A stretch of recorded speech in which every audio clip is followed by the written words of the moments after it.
All right, there we go. We're now recording. Okay, so we're going to be talking about coding today. And I had hoped at some point to get to cryptography, but that's going to be shuffled quite a bit in the future, unfortunately. So we're going to be skipping the abstract. We'll be talking about codes and alphabets, fixed length versus variable length coding, decoding code systems, and hopefully get to the Huffman algorithm. All right. So Shannon was able to test I hear a lot of clicking around. I hope people's connection is okay. Okay, so Shannon got the brilliant insight that the measure of the amount of information was independent of meaning. And he did all of information theory based on that assumption. Coding theory also includes something that came out of what he did, compression codes, which allows us to send messages cheaply, and then another type of code, error correcting codes, ensure that the messages are able to be understood even in the presence of errors, as long as the number of errors is limited. Cryptography, on the other hand, is not about any of that. It's about having a code that remains unreadable to the intended receipt. But the structure behind all of them is what we're going to be talking about today. So the first codes that were designed was in fact for military war in cryptography. And so you would use some kind of a code that people couldn't understand unless they knew what the decryption process was. In the 19th century, they designed the telegraph, and they had both an optical one and an electrical telegraph. And it really speeded up the amount of information that could be sent from place to place. So one of the best early known codes is the Morse code used in telegraphy. An optical telegraph is a line of stations, typically towers, that they would use various kinds of visual signals. You've seen on boats with the flapping panels that are used to signal Morse code. They had similar things for them back before. Others they had for rotating the block and pass the light through. So there were various kinds of optical systems before they eventually created the clicking noises on the telegraph using electricity. So Morses consisted of dots and dashes, but actually they have three symbols: a dot, dash, and a pause, which I write here as a dot, a dash, and a asterisk. So Morse assigned a code word consisting of a sequence of symbols to each letter of the alphabet and each digit. So here's some typical ones. So A was dot dash, B was dash dot dot dot, C was dash dot dash dot, E was the shortest one, dot, and S was, so SOS was dot, dot, dot, dash, dash, dash, dot, dot, dot. And that is the universal symbol of, in telegraphy, to tell you that they're in trouble. Okay, so here's an exercise. We have a set of symbols that we need to decode. And the symbols I showed in previously are shown in the footnote. So would somebody decode this and tell me what it is?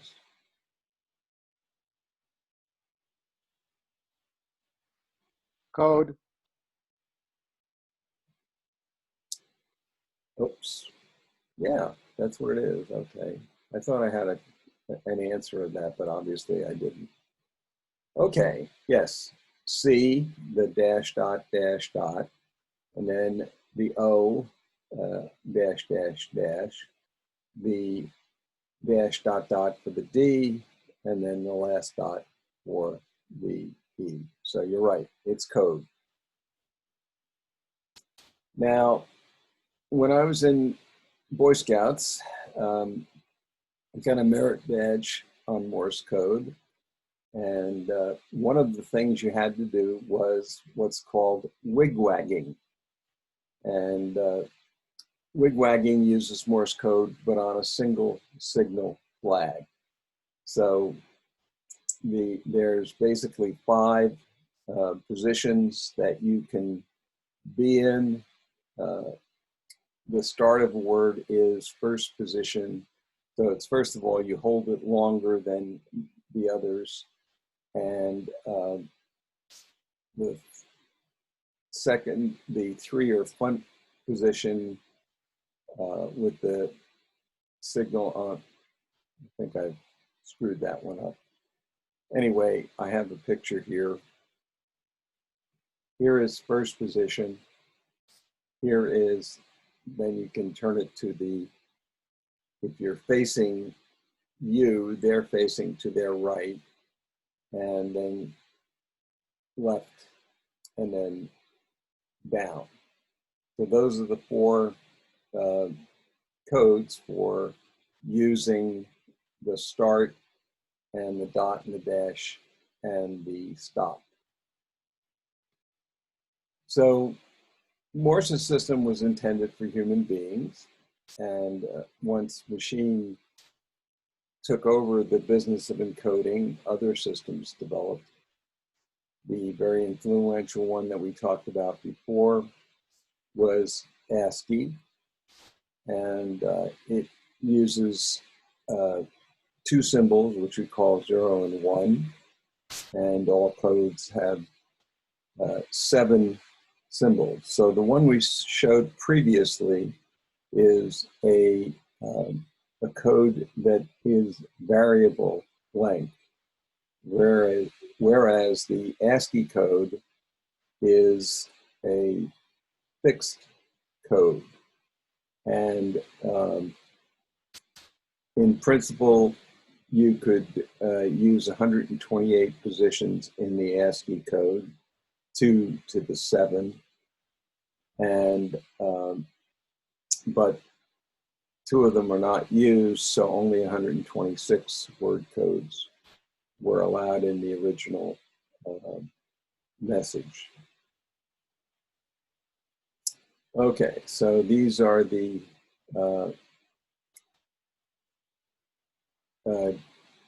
ASCII codes for various letters.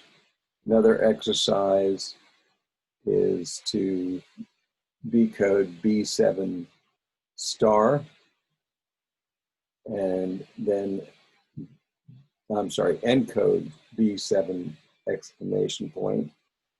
And the second part of the exercise is to decode this particular system. So the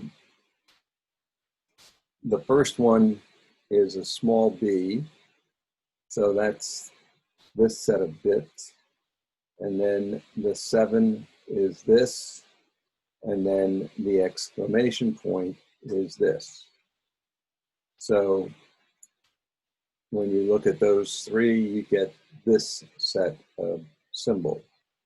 The thing that's nice about a fixed code is, you know, it's got a certain number of bits, and you don't need to have a start and stop. Although a space is one of the code symbols. Then in decoding the other one, the first thing you do is turn it into 7 bits at a time. So just put a little space between. And then when you see that the first letter is the lowercase c, the second 7 digits are the lowercase a, and the third one is the lowercase b. So it's a cab. Okay, in general, I have 2 alphabets, A and B, and a coding function, C, which maps A into B star, where B star consists of all finite sequences, all possible finite sequences of A. So as an example, let's consider the empty signal A and B. And for B, we have an empty signal A0 and A1. So what are the possible sequences of A? Now, in order to understand what that means, we need to use a non-commutative function called cat, or catenation. Now, why is cat non-commutative? Lee?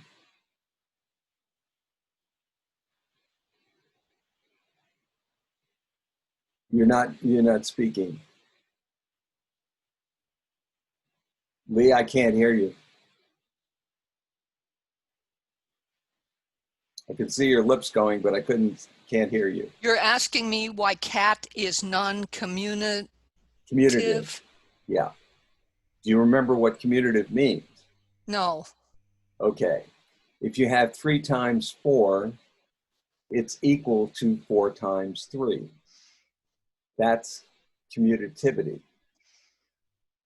So why is cat not commutative?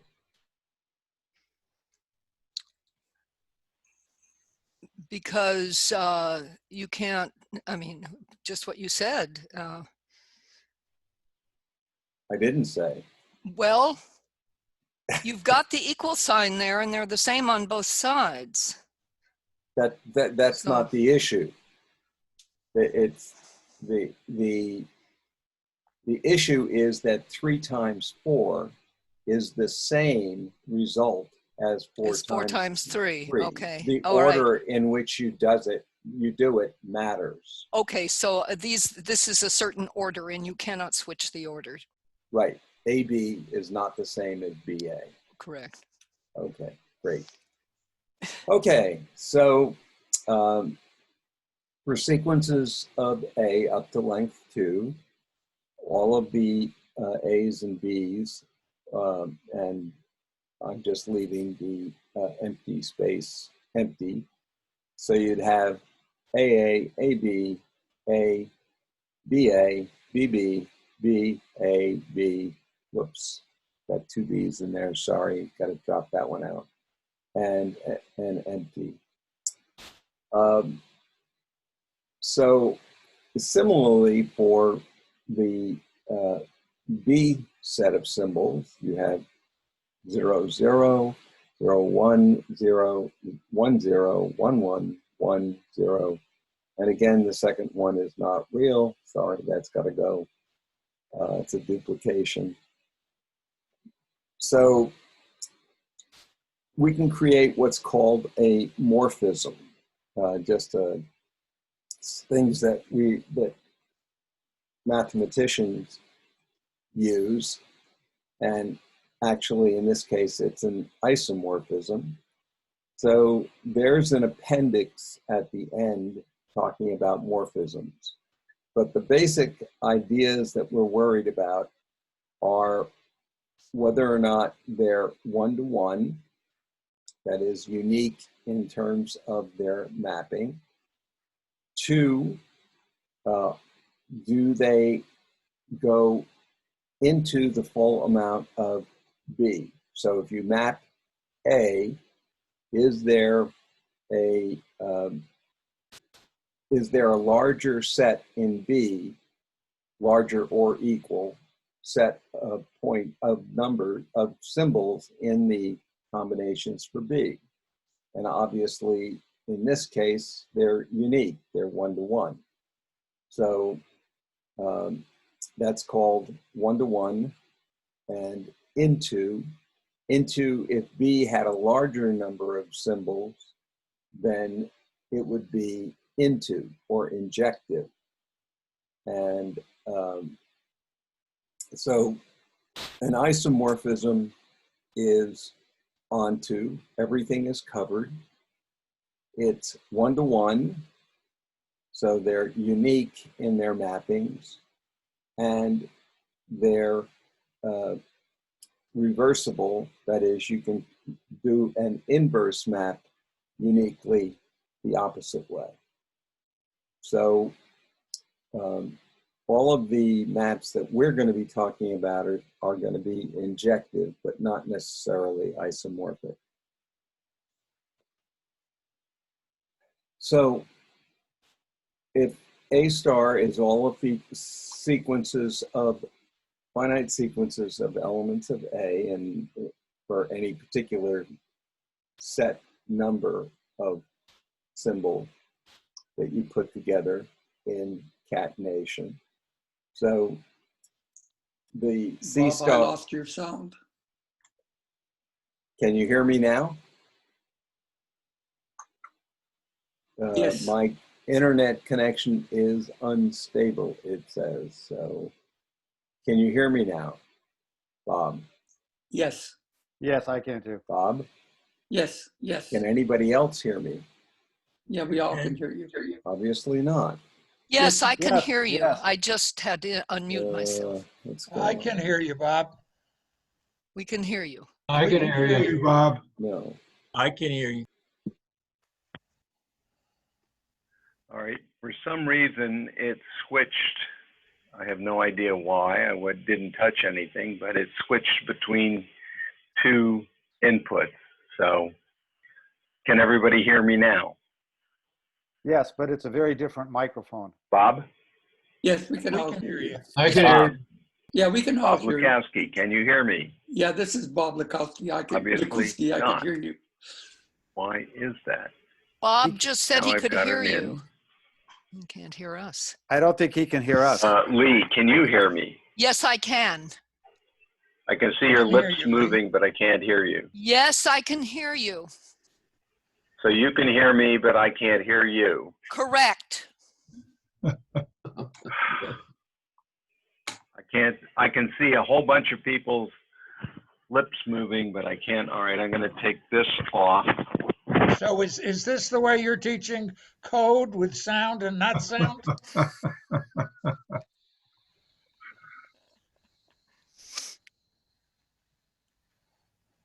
Can people hear me now? Yes. Yes. Yes, I can hear Okay, you. everybody can hear me, but I can't hear anybody. It's code. We'll read your lips. I got no sound. Okay. I think that was my problem. Yeah, all right. Let's try it again. Can anybody say something to me? Yes, I can hear you. Hi, Okay, Bob. Thank you. All right. Chaz here. My apologies. I had it set up a different way, and for some reason it switched out of it and it wouldn't work. So we're using it the regular way of doing it.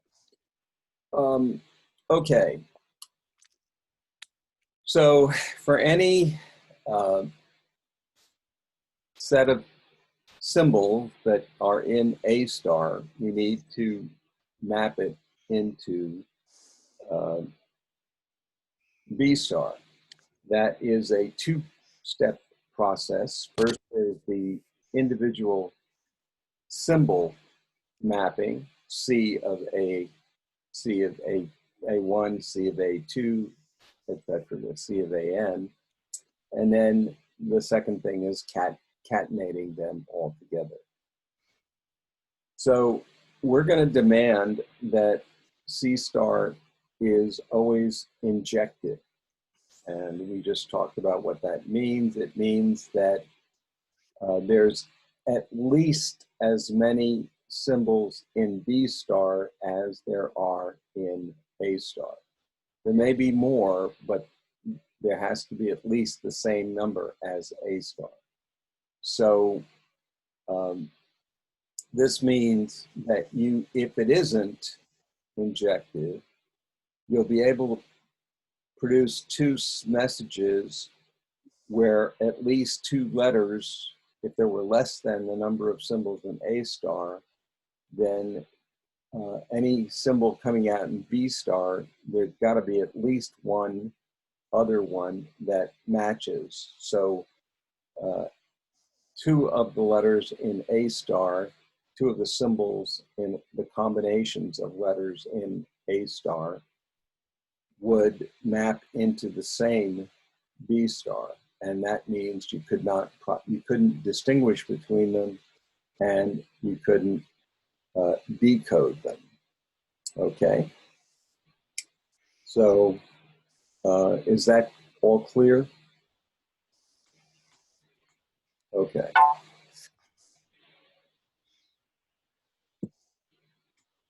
So yeah, my previous question actually was, what's the difference between an isomorphism and an injective morphism? So a isomorphism is a mapping between two structures that can be reversed. Sometimes it's called a retractable mapping. And two structures are isomorphic if there is an isomorphism that exists between them. And an isomorphism is a bijective morphism. The picture is shown here. You have the elements of X uniquely equal to the number of elements in Y. There's a function F which maps each element in X into Y. So we got 4 to A, we got 3 to B, we got 2 to C, and 1 to D. There is also, this is an invertible map that is like this one. And so D goes to 1, C goes to 2, B goes to 3, and A goes to 4. So this is what is meant by an isomorphism. As I said before, when you're mapping, you need to be injected. You don't need to be isomorphic or bijective. An injective one is like this, just repeating again.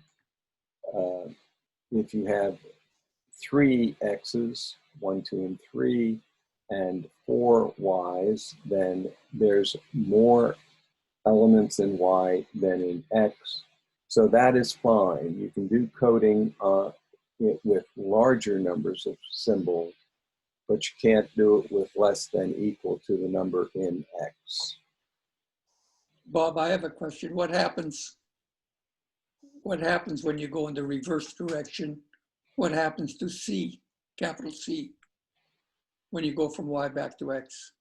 Well, if it's without error, then that would not, if you'd have to get C out of 1, 2, or 3 by some kind of an error, because C is not a symbol that's mapped.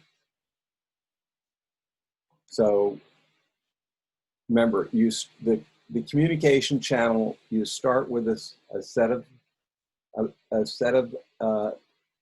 symbols, A star, the alphabet, and all particular combinations of a various length. And that is translated into a code, which is sent over a communications channel where it is decoded. Now, so the decoding process, you have to have some kind of set of symbols between X and Y. And if there's no errors, you should never get C. Is that clear? Yeah, I suppose. So you can only send back the same message that you received. You Right. can't send any message from Y to X.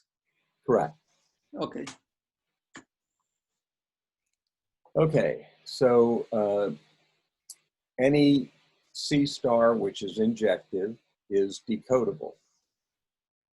And for many purposes, we're going to be more interested in collections of code words than the coding function. So this is for a fixed set of symbols, that's A star. In general, all possible ones would be C of A. So if we look at the course code words of Morse code and ASCII code, we observe a very important difference. All of the code words in ASCII, as we looked at them, have the same length. So whatever the symbols come down, you can just parse them by chopping them into the same set of lengths, and you'll be able to find every symbol by looking at a fixed length. So this is called a fixed length code, not surprisingly. On the other hand, Morse code is a variable length code. So in any set of sequences, between A star and B star, we have to concatenate all of the individual ones being coded. So the exercise here is let A and B each be 0 and 1. Obviously, they can be, they are injective. If you let C of 1 equal 0, 0. But if C star starts with 1, that is, C of 0 is 1, you're going to have troubles that does not make it necessarily injective. Another example is 1 through 6, and B equals 0, 1. So there's a coding C that is injective, and all code words have length 2 or less. So here's the answers. The first one, you have 0, 1. So if you do cat of 0, you get 0. Cat of 1, you get 0, 0. And so the 2 is 0, 0. This could be decoded as 0, and 0, 0 goes to 0, 1. However, if you had decoded as 0, 0, and then 0, going to 1 and 0,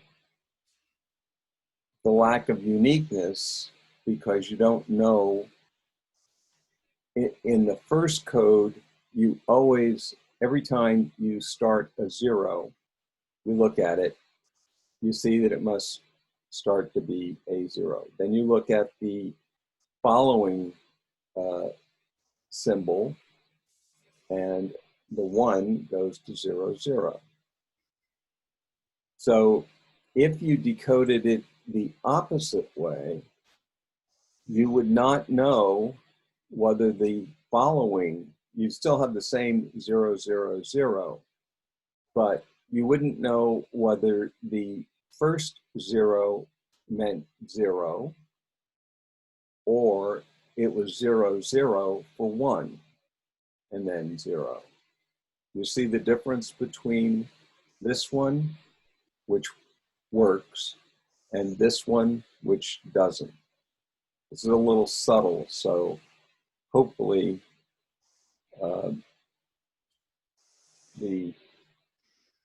this coding will not work because the first, you're going to get the same symbol, 0, 0, 0. And you don't know when you get the first 0 whether it means 0, or you should look at the first 2 zeros and call it a 1. Whereas here, the first 0 is always a 0. Then the next one is 0, 0, that's a 1. Here, that's not ambiguous, but this is ambiguous. Okay? And here's the other example. So you have 0, 1, all of the possible pairs or singles are 0, 0, 0, 1, 0, 1, 0, 1, 1, and 1. The cardinality, the number of elements in B star, is 6. So there is an injective variable length code that maps A to B. Okay. Unfortunately, there is a subset of the codes that produce results that are identical, and hence the code is not decodable. All right. There is, however, always a family of variable length codes which can be defined in a natural way. So if B is an alphabet, you have a finite subset of all the B stars. And if it's what's called prefix B, that is, whenever W is in that set of symbols, and it's always the initial sequence, and always the same, then A into B star is a coding function that is prefix B. So there has to be a particularly unique symbol that has to be the first part of any code. That's basically what a prefix B. You don't need to know ahead of time that you're starting a new code until that particular symbol shows up. And that tells you the beginning of a new code.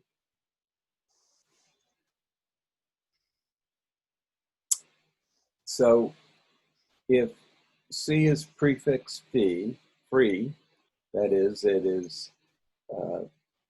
is certainly injective, and we can decode, but if it is injective and it's prefix B, that is, there's an identical, there is a unique symbol which always tells you the beginning of a symbol, then that set of sequences can be decoded on the fly. You don't need to know anything more than the special symbol that is used to start everything. So once we have received C of A1, the first message was A1, we can proceed to look for the second message, because the first one was prefix B, that is, the symbol contained that made it unique. And for this reason, prefix codes are sometimes called instantaneous codes or self-punctuation codes. Bob, in the Morse code, is the pause then the prefix? Yes. Yes. So the pause really isn't at the end of the word. The pause is at the kind of the big, you know, the very first time it's pausing, then a signal shows up. Right. So the first code sent is always a pause Okay, in all right. Morse. Got it. Okay. All right. A prefix-free code is a type of code system distinguished by, obviously, a prefix property, which requires that no whole code symbols, there must be an initial segment of every other code word in the system that is unique. And this is obviously trivially true for fixed length codes because they're all exactly the same number of lengths. So you just have to count the number of symbols and then decode the symbols. It's a process of counting. Whereas with a code that is variable code, obviously you need to be able to distinguish the beginning of a code word. So suppose we had a set of code words 9 and 55. And we had a code consisting of 9, 5, 59, 55. Those are all the possible symbols from two letters, 9 and 55. So you couldn't use 5 as a prefix symbol because it's a prefix for both 59 and 55. So it would be undistinguished. It would not be injective. A prefix code is uniquely decodable, and it must give a complete and accurate system sequence in the presence of no noise or distortion. So it needs to require the special marker that we've been talking about. So if you have 1, 2, 3, and you have 0, 1, then you could have two possible codes. You could have 0, 1, 0, 1, 1, 0, and 1, 1, 1. The opposite would be to do it in the reverse order. So 0, 0, 1, 0, 1, 1, and 1, 1, 1. So looking at that, can you tell me why C is prefix free, but C tilde is not? Pat?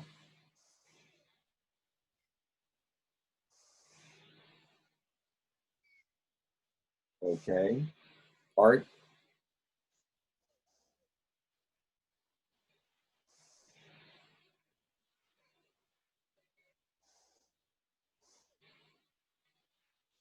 Fred?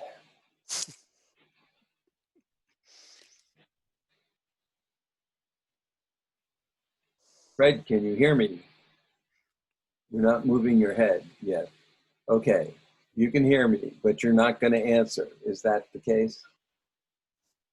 Okay. Lukowski? I suppose it's because a single zero in the first case means C0, where in the second case it doesn't. It could be C0, C1, or C2. Yes. If you wanted to take a recursive view of C, you face a random sequence of zeros and ones. So you have to write three versions of a recursive function. And if the length of the stream is equal to 0, then you're done. Otherwise, pick the next symbol. If the symbol is 0 and you're in the first symbol, then you return 0. And also, then you call the same function. That's what a recursive function means. It calls itself. And you have to drop the first symbol because, of course, you've already discovered that the first one is a 0. Otherwise, if it's not I equals 1, take a look at stream with 2. So we can take a look at a different function, and another version of the same one. That is, when I is equal to 2, then we go through the same process. If 0 is the length of the stream, you're done. Stop. Otherwise, pick another symbol, and if the symbol is 0 and I equals 2, you know that the first symbol was a 0, the second symbol is a 0. Going back here, I think I have that reversed, but oh,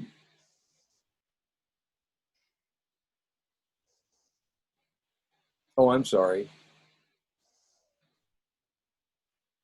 Yeah, okay.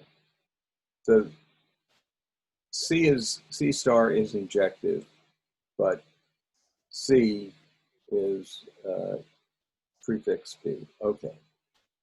Anyway, and then there's a third version for the last of the possible codes.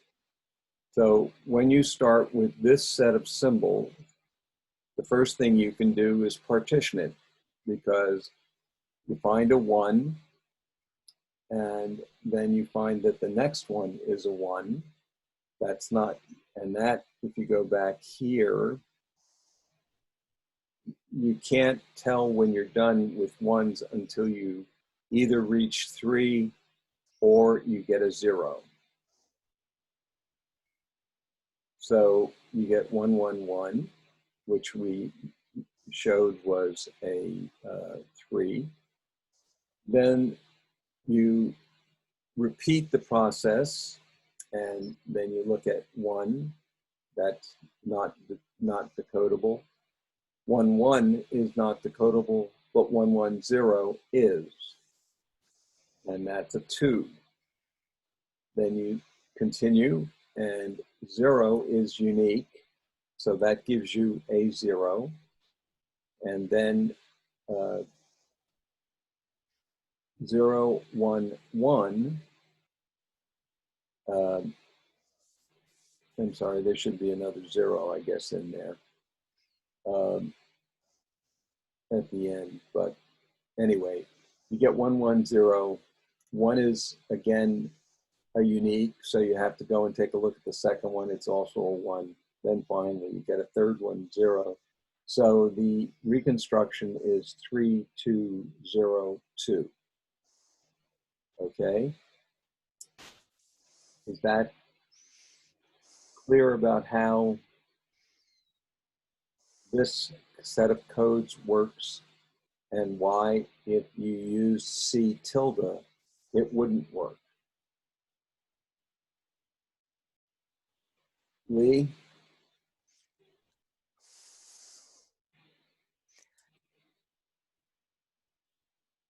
You're muted. Are you calling on Lee Gale? Yep. All right, what is it you're asking me? So Are do you you at, understand how the decoding works recursively? You reach 1, you don't know what it is. It could be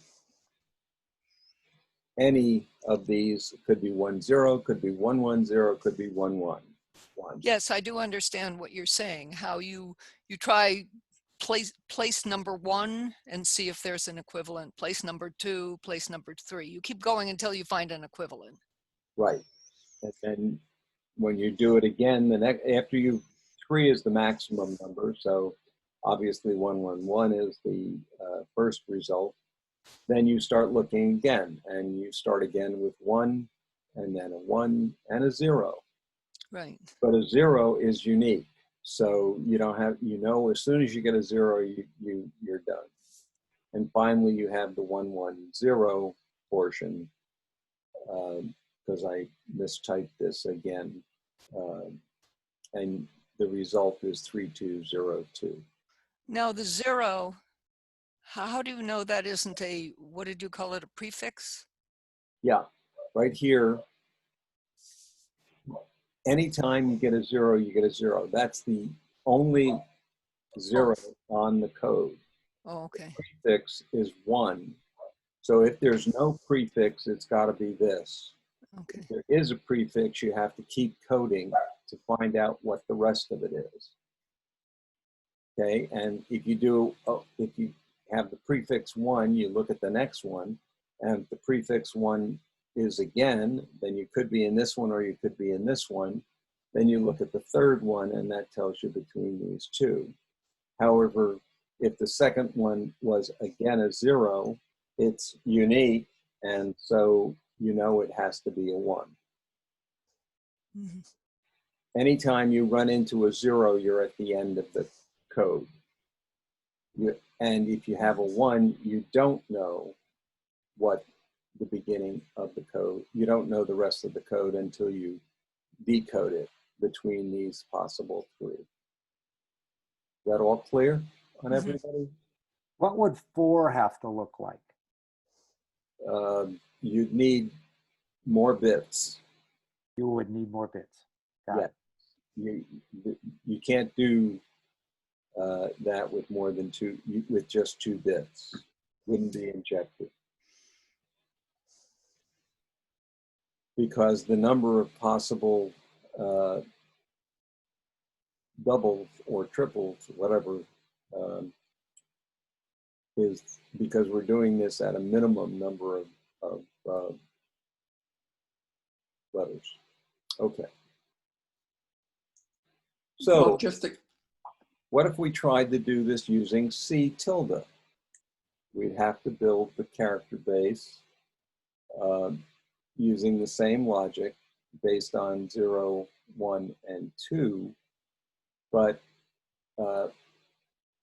if you started it with the prefix of being 0, let's go back to our original set of codes here. If you've got 0, 1, you don't know, if you've got a 0, that's fine, but if you've got a 0, 1, you don't know whether it's 0, 1 or 0, 1, 1. Whereas here, you have to keep looking until you find a 0 or a last 1. See the difference between the two? So if you start here, even though they're the same symbols and they're just reversed, this one isn't decodable because you don't know how it works on the number of characters going forward. 0, 1 could be a 1, or it could be followed by a 0, 1, 1, and would be a 2, and you wouldn't be able to tell the difference between those in decoding it. You also wouldn't be able to tell whether it was just a 0. Right, you wouldn't be able to tell it was just a 0 as well. So there's a lot of problems with C tilde, even though it's the identical code reversed. Okay. So C star is not a prefix-free code, while C is a prefix code. So is Morse code a prefix-free code? The Morse code is a binary code, and it is not prefix free unless you add the space. The code for ... does not include the code for dot, S and E. So dot can't be a prefix, and you can do similar kinds of codes in there. Now, that's why the space code is always included, because you need to make it prefix to tell the difference between the two. Okay. We've talked about this. Can anybody tell me why an injective fixed length code is automatically prefix free?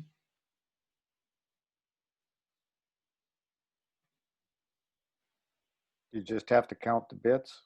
Right, exactly.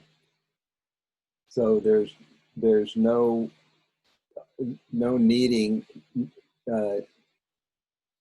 any prefix. Both prefixes 0 and 1 work fine. Okay, an electric telegraph was expensive to build and maintain, especially when they went over long distances underwater. A telegraphist could only send a limited number of dots and dashes each minute.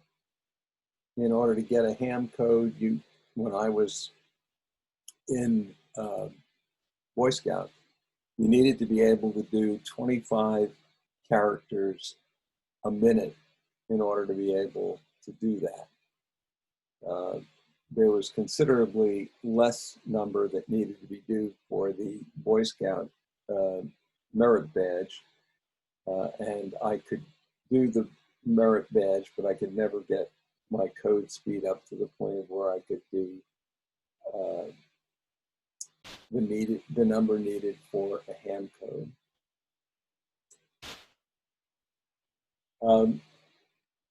Okay, so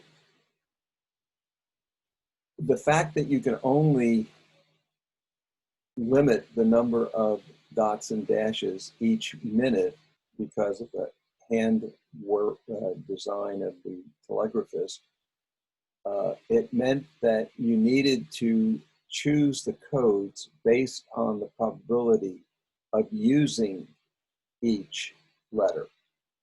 And you saw several times, either 2 lectures ago or 3 lectures ago, whatever it was, that when we looked at the probability distribution for various sets of things, we did Alice in Wonderland, we did Hamlet, we did several sets of letters all put together, several sets of books together.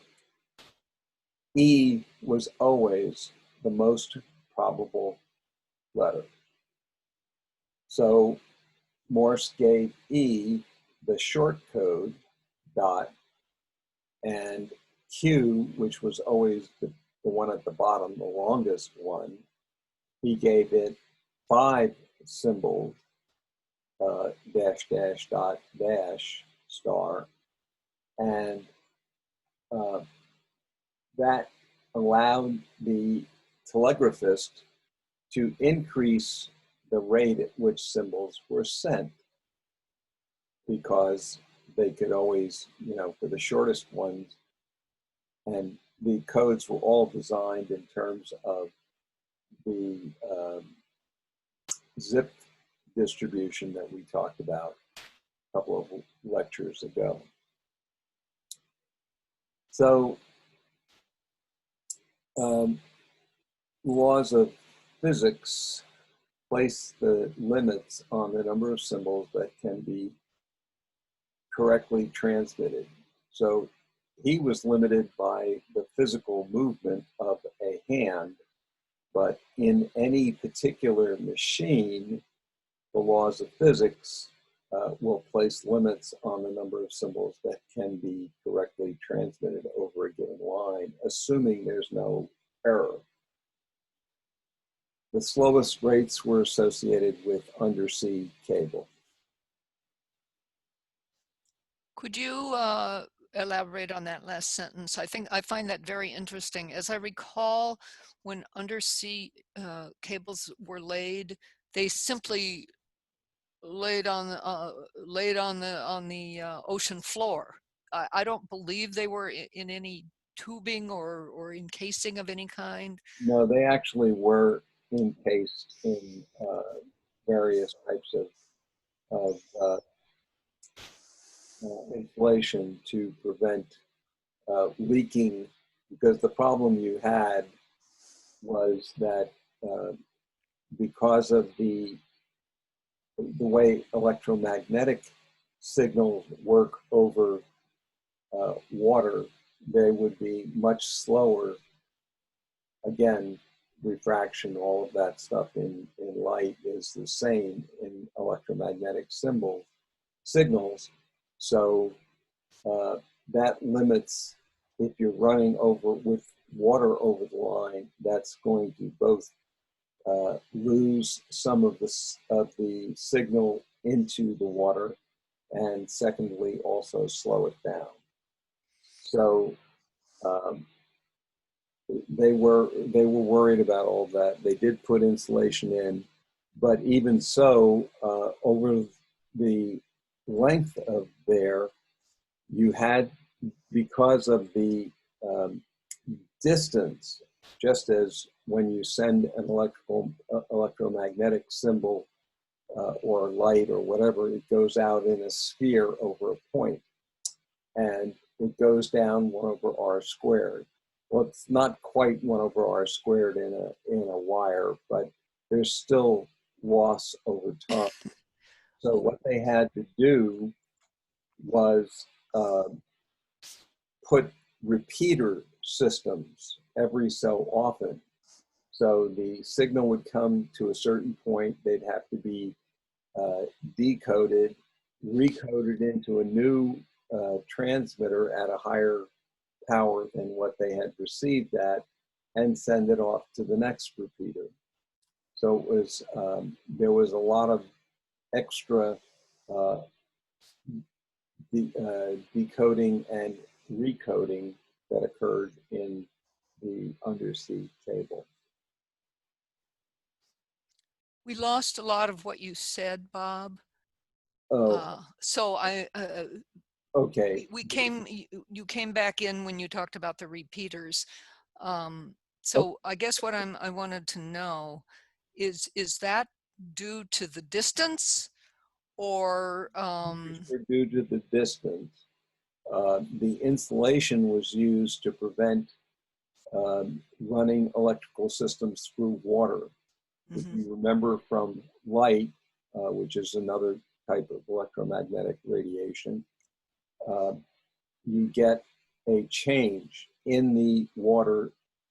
The speed of light is slower than in a vacuum, and it's in a wire. It is not at the speed of light. It's about 2/3 of the speed of light, but it's considerably faster than if it were running in water. So they needed to use insulation to prevent the symbol from the signal both being lost into the water, because it would radiate in all directions, and because of the speed of the electromagnetic radiation in water. And then the last part was the use of repeaters because of distance. So customers were charged in a telegraph, usually so much per letter and so much per word. Sometimes both, sometimes just one, sometimes the other. But there was a limit. If they were done in word length, there was a limit on the permitted word length. So typically 5 characters was considered to be a word. So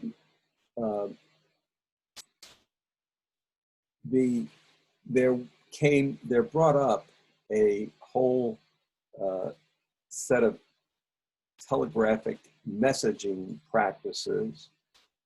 So people built weird words like FTCGI, which meant a whole sentence. Are you willing to split the difference? And another one, FTCSU, meant cannot see any difference. So now these are obviously not real English words. So after a while, the telegraph system said they had to be only real English words. So instead of something like that, you might say flirt or quality of crop good. So it is again just using a shortened symbol for a long set of symbols. You can Google telegraphic codes and message practice for lots and lots of examples. Today, we always use binary sequences, 0 and 1s, but transmission of each digit, a 0 or a 1, still costs money, although it's getting less and less and less. We know if there are n possible messages,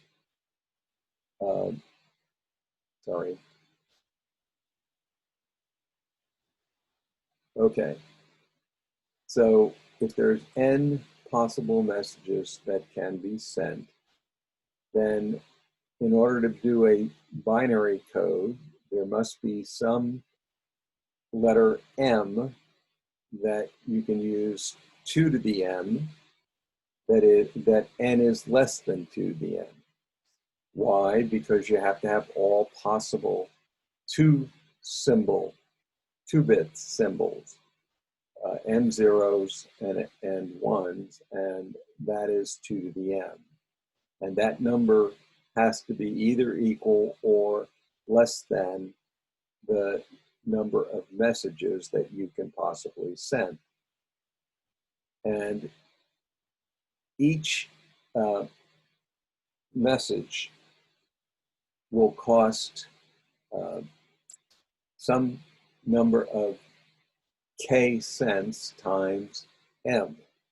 So each string is m zeros and 1 for each possible message. And whatever the k is, the cost of sending 1 bit, then m times k is the cost of sending a bit. However, this may not be the best way of saving money. If you have a very often frequent message, such as nothing to report, than any other set of messages,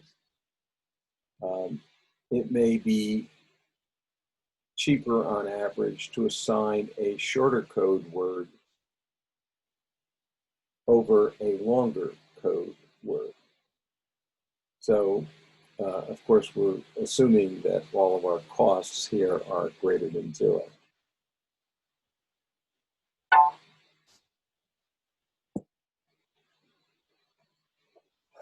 Okay.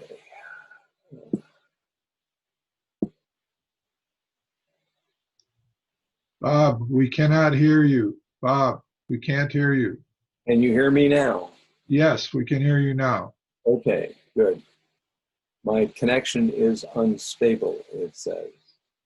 So if you can't hear me, please stop me and I'll start over again.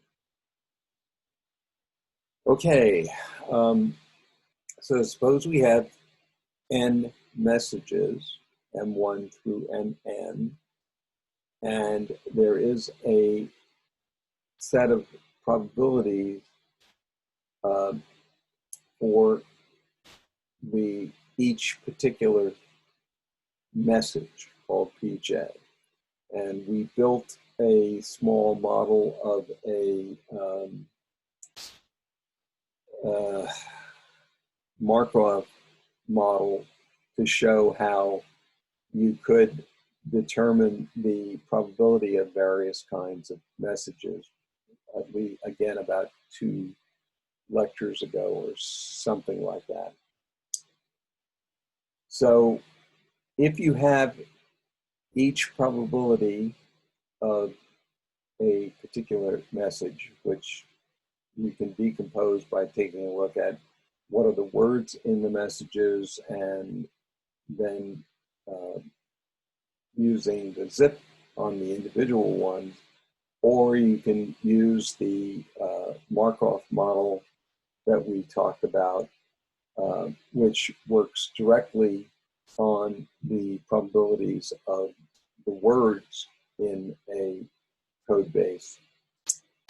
So obviously working with the words, the messages, and finding how often those are chosen is going to be more efficient than breaking everything up into a individual set of characters. So if we have some kind of a distinct code word, set of code words, C sub j, each one consisting of LJ bits, the expected cost, obviously, will be the same constant per bit times the probability of each distinctive code words or message times the length of that message in bits. And obviously, if you're going to try and design codes to correspond to every possible chosen message, and you want to do it at lowest cost, then this quantity needs to be, the codes need to be designed so that the cost of all the possible messages on average will be minimized, made as small as possible. Does that make sense? Yeah.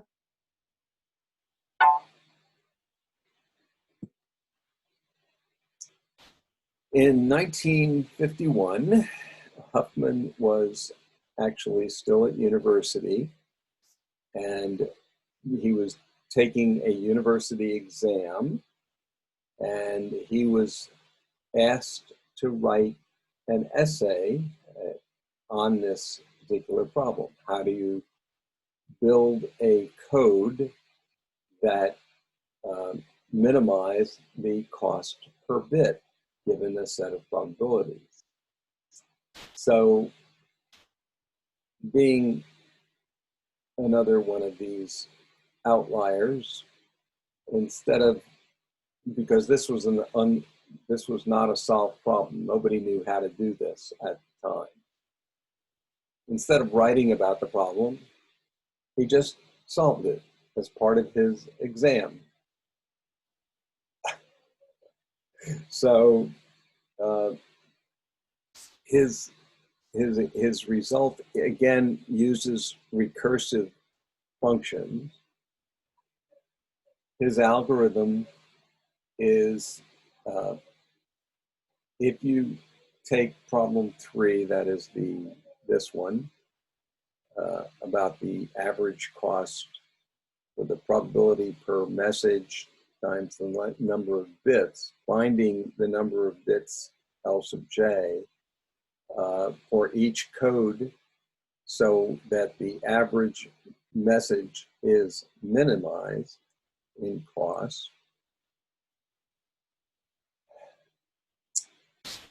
The problem is solved with n messages.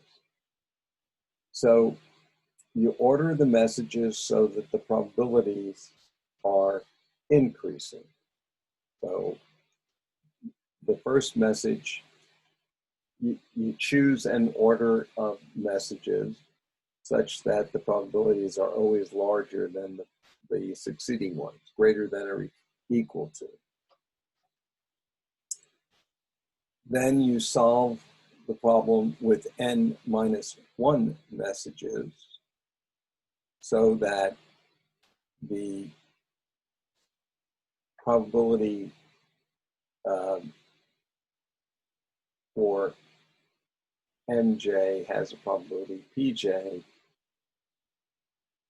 How can I write this? How can I say this? You have the sequence of messages. You have to solve what the nth one is. We know that the n minus 1 is going to be the probability of Pn minus 1 plus Pn. And so the corresponding previous ones are always the result based on the ones so far. And this is a process that is called Bellman's optimization method. And it is a state, it is a way of optimizing where you start from the end and work backwards to the front. And each result is conditioned on the previous set of results. And when you work it all the way back using this kind of a system, you'll find the overall set of results going backwards. I think I have a simple example. Okay, so when n equals 2, M1 is the code word 0 and M2 is the code word 1. Now, recursive solutions are hard to think about, but they're very easily adapted to machines. If you've ever heard of the factorial, that is 1 times 2 times 3 times 4, etc. The factorial of n is n times the factorial of n minus 1. So using that, the factorial of n is n times the factorial of n minus 1. So if you choose an n, you stick it in, you get n times n minus 1 times n minus 2. You keep going down until you get to a 1, and that gives you our 1 times 2 times 3 times 4, etc. To the end. So that is the way a recursive solution works. Is that A, do people know what the factorial function is? And B, do you understand why a recursive solution produces the same result as just multiplying 1 through n?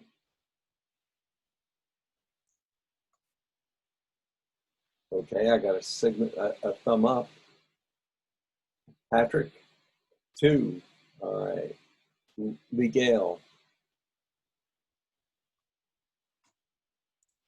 More or less, with a little more emphasis on less. Okay, so let's take a look at 4 factorial. That is 1 times 2 times 3 times 4. That's the forward way of solving it. If you know that the factorial of n is n times factorial n minus 1, so for a 4, 4 times factorial of 3. When you do 3, that sends a 3 times factorial 2. So now you've got 4 times 3 times factorial 2. Factorial 2 gives 2 times factorial 1. So now you have 4 times 3 times 2 times factorial 1. And factorial of 1 is 1. So you're done. 4 times 3 times 2 times 1. So by understanding that you can write the same function in this recursive form, that is, a result at the end is equal to some function of the results at the end times the results of n minus 1, that is a recursive solution. And that's what you need to do in Huffman's algorithm. So again, let's suppose we had n equals 4, and we had probability equal in here. So for j equals 1 to 4. So in this case, they're all going to be exactly the same. So we don't need to reorder the messages because the probabilities are all the same. So the argument says you start with the order of the messages in the order of the probability. In this case, they're all equal. So following what we've talked about before, if you do this, you at the bottom, the solution is 4, and then you have 1 combined with 1, 2, and 3, and then what is the result of 1, 2?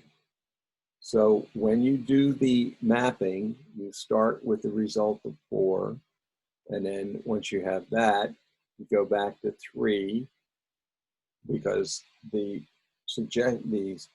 mapping we're going to do works for the mapping of 4 times the mapping of 3, which is some mapping times the result of 2, 1. Okay, so suppose we do all of these various things. We can wind up by choosing C4 equals 1. Then you want to have C 3, 2 to be 0 with something. And so if this also is going to start with a 0, then C3 is going to be 0, 0. C1 will be 0, 1, 1. And C2 will be 0, 1, 0. I'm sorry, I should have done that. This one and then this one. Anyway, work it out by hand so you can understand how it works. Okay, we've learned quite a bit about codes. We talked about Morse code and wigwagging. Yes, ASCII 7-bit codes, fixed versus variable codes, coding functions for channel inputs, morphisms and decoding, prefix-free variable codes, and Huffman codes. So next week, I'll finally get to error correcting codes.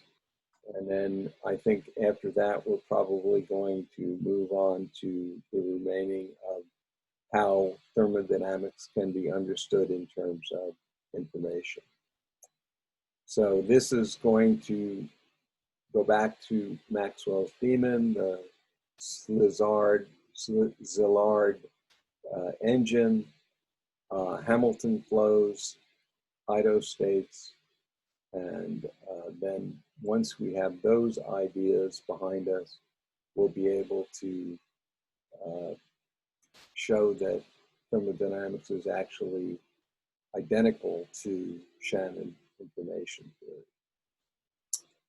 All right, now if anybody wants to, I have an appendix on morphisms, which you can look at your leisure. A morphism is just a map. So here I have, you know, a function which is 2 times x. So x is from 0 to infinity in integer steps, and y is 2 times that. So the function f, which we saw before, this is a bijection. That is, every x goes into y of x, where x is the positive integers, and y is a subset, in this case, of that, of the same length. So this requires that you understand that the even integers has the same cardinality, the same counting number as the integers, which is a little unintuitive, but still true, because you can map everyone into it using this. Now, you can also solve the algebraic equation for x as a function of y, that is x equals y divided by 2, and that's called the retraction or left inverse, right inverse, because they're identical. It's called the inverse. And so it is a bijection, and because it's a bijection, we say the count in the number of even numbers is equal to the identical result as all of the integers.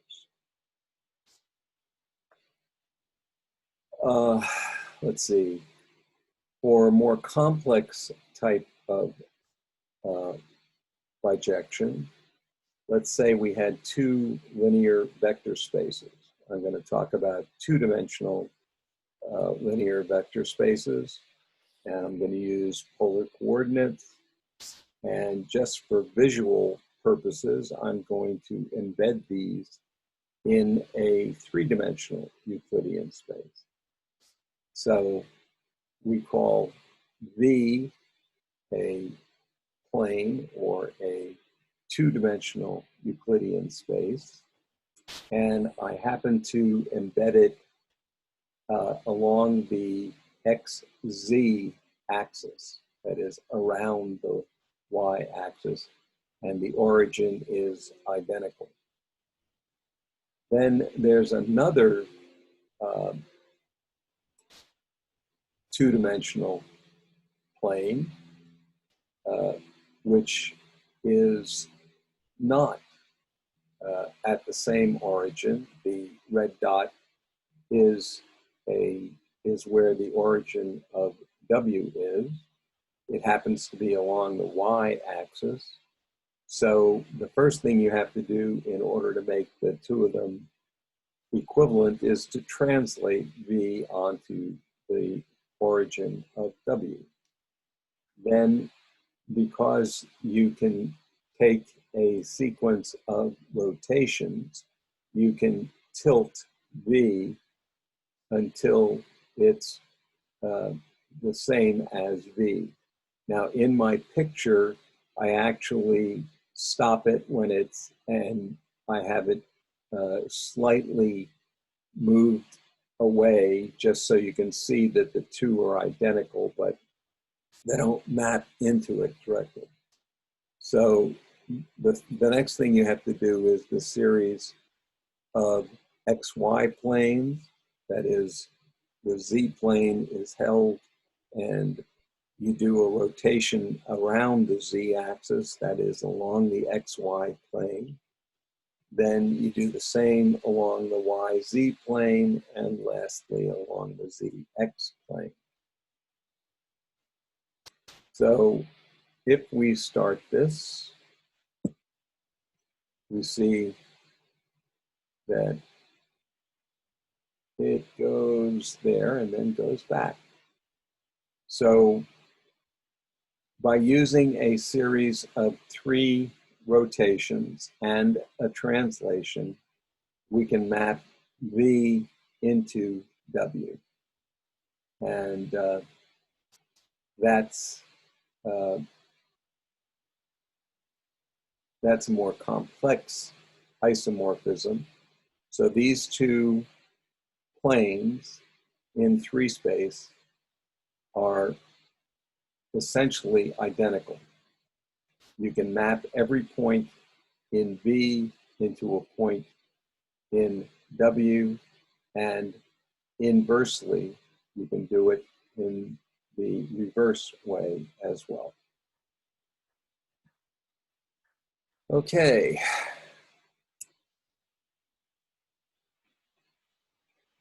Questions?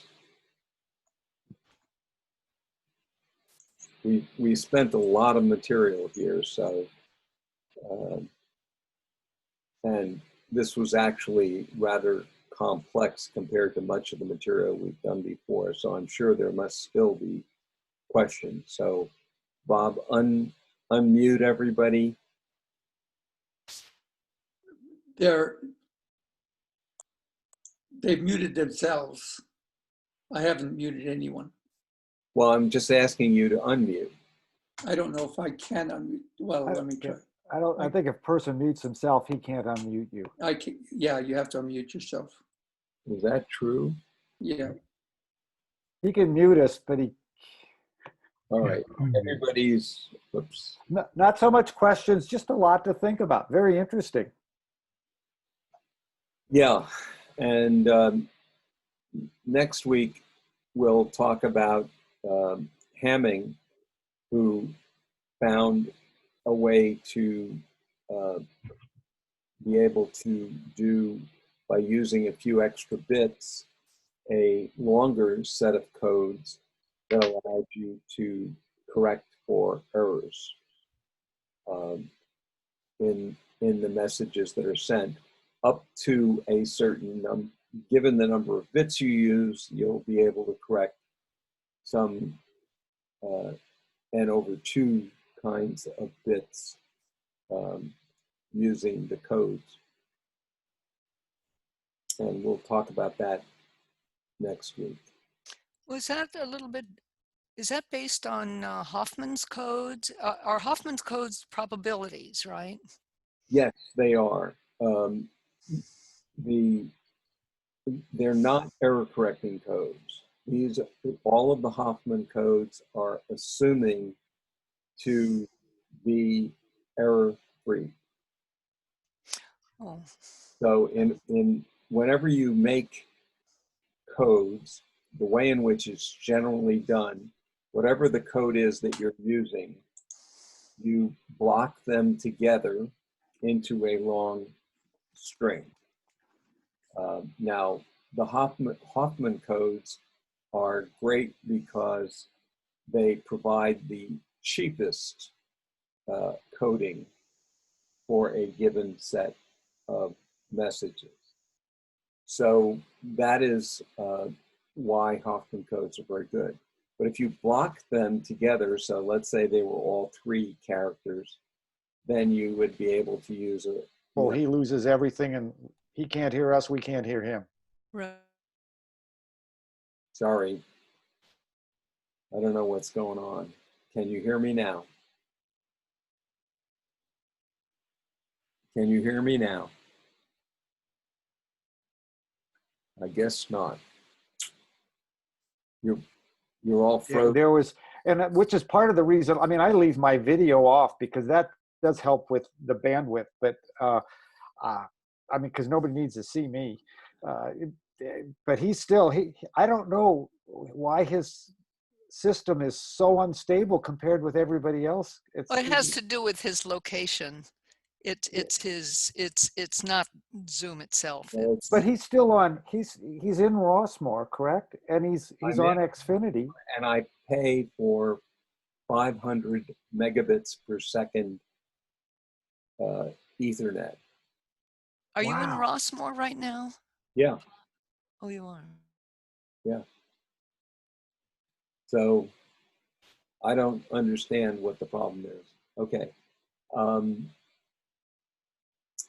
I will send out the lecture and, of course, the recording, which I ought to stop. When he came back in, he was talking about the I same think subject we were talking about. yeah, it's coming and going for him.